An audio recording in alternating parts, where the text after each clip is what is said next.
يقول ما وضن خينا يقول ما وضن خينا من يقول في بلين كرامتنا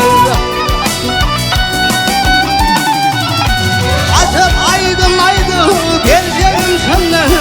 tutarım diyen şambır aman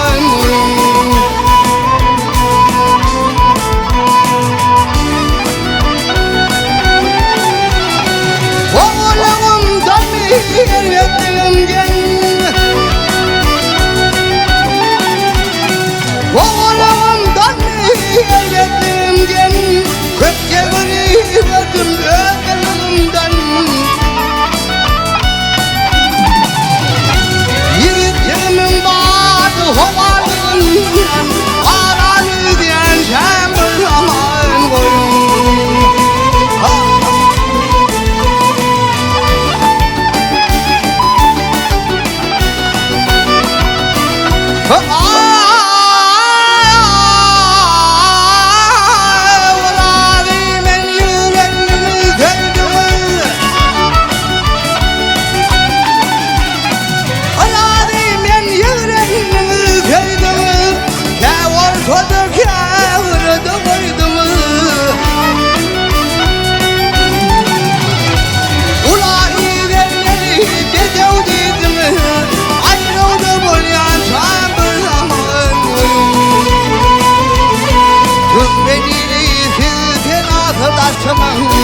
hakkımını şükürken başımın onun ayda yaşar o tüleşimin namasında diyen şambır aman